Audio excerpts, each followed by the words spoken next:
2014 నుంచి 19 వరకు అధికారంలో ఉన్నప్పుడు ఇదే విధంగా పాలన సాగించారు చంద్రబాబు నాయుడు గారు ఆధ్వర్యంలో.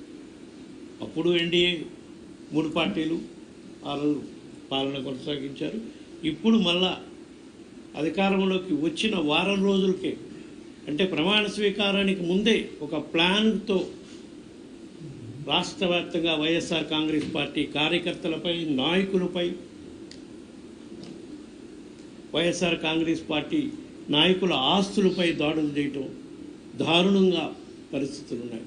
మరి కొన్ని జిల్లాల్లో అయితే పోలీసుల సమక్షంలోనే కార్యకర్తలు, నాయకులపై దాడులు చేస్తుంటే కూడా పోలీసులు కేవలం సోద్యం చూస్తున్నట్టున్న పరిస్థితులు కూడా కొన్ని ఉన్నాయి. అవి కూడా మీకు క్లిప్పింగ్స్ అన్నీ కూడా మీకు ఇస్తాం. అన్ని జిల్లాల్లో ఎక్కడెక్కడైతే వాళ్ళు గుండాయిజం చలాయిస్తున్నారో ఆ జిల్లాలన్నింటిలో, మరీ ముఖ్యంగా గుంటూరు జిల్లాలో, నరసరావుపేట జిల్లాలో, గుంటూరు జిల్లాలో, పశ్చిమ గోదావరి జిల్లా, ఏలూరులో వాళ్ళ దాడులు తట్టుకోలేక సుమారుగా దాదాపు 2-3 వైఎస్ఆర్ పార్టీ కాంగ్రెస్ కార్యకర్తలు చనిపోవడం జరిగింది. దాడులు తట్టుకోలేక సూసైడ్ చేసుకోవడం కానివ్వండి, వాళ్ళ దాడుల వల్ల కానివ్వండి.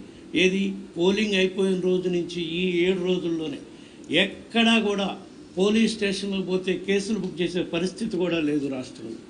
అంటే ఒక కుట్రపూరితంగా రాష్ట్ర ప్రభుత్వం ప్రమాణ స్వీకారం చేసే లోపే ఈ చర్య జరిగితే ప్రభుత్వం బాధ్యత వహించదు. ప్రభుత్వం అంటే కొత్తగా అధికారంలోకి వచ్చినాయంటే ప్రభుత్వం బాధ్యత వహించకుండా ఉండాలని కార్యకర్తలను రెచ్చగొట్టి తెలుగుదేశం గుండాలతో ఈ విధంగా రాష్ట్ర వ్యాప్తంగా రాక్షస పాలన తలపించే విధంగా పరిస్థితులు ఉన్నాయి. దీనిపై వైఎస్ఆర్ కాంగ్రెస్ పార్టీ తరఫున కేంద్ర ప్రభుత్వం దృష్టి తీసుకురావడం కోసం గత 3-4 రోజుల నుంచి ప్రత్యక్షంగా కలిసి చెప్పే ప్రయత్నం కూడా చేస్తున్నాం.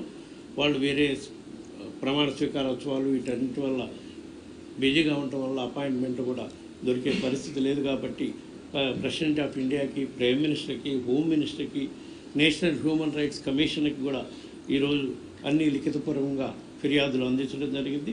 దీనిపై వీళ్ళ దగ్గర స్పందన రాకపోతే తప్పకుండా న్యాయ పోరాటం చేసి దానికి కూడా అన్ని చర్యలు తీసుకునే కార్యక్రమం కూడా చేసి వైఎస్ఆర్ కాంగ్రెస్ పార్టీ కార్యకర్తల్ని కాపాడుకోవటానికి మా పార్టీ అధ్యక్షుడు జగన్మోహన్ రెడ్డి గారి నాయకత్వంలో తప్పకుండా మా పార్టీ కట్టుబడి ఉంటుంది. వాళ్ళకు అండగా ఉండేదాన్ని కార్యక్రమం కూడా చేస్తాము. రాబోయే రోజుల్లో ఎక్కడెక్కడైతే వైఎస్ఆర్ కాంగ్రెస్ పార్టీ నాయకులు, కార్యకర్తలపై దాడులు జరిగినాయో వాళ్ళందరినీ కూడా మా నాయకత్వం తరఫున పరామర్శించి వాళ్ళకి అండగా ఉండేదానికి భరోసా ఇచ్చే కార్యక్రమం కూడా చేస్తామని ఈ సందర్భంగా తెలియజేసుకుంటూ, ఇప్పుడు రాష్ట్రంలో మళ్ళీ కొత్తగా ఏర్పడుతున్న ఎన్డీఏ ప్రభుత్వంలో బీజేపీ కూడా భాగస్వామ్యంగా ఉంది కాబట్టి ఇప్పుడు జరిగిన దాడులన్నిటికి కూడా వాళ్ళు కూడా బాధ్యత వహించే పరిస్థితి ఉంటుంది. కాబట్టి కేంద్ర ప్రభుత్వం తక్షణమే స్పందించి రాష్ట్రంలో శాంతి భద్రతను నెలకొల్పేదానికి, లా అండ్ ఆర్డర్ కంట్రోల్లో ఉండే విధంగా చర్యలు తీసుకోవాలని చెప్పి ఈ సందర్భంగా విజ్ఞప్తి చేస్తున్నాం. అన్నీ ఉన్నాయమ్మా. పార్లమెంట్ సెషన్లో ఎంపీలందరికీ రేపులో జరుగుతుంది, ప్రభుత్వం ఏర్పడకుండా జరిగిన పరిస్థితి ఏ రకంగా ఉన్నాయి?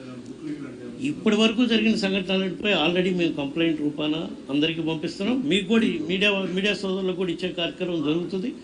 అవి కూడా అందిస్తాం.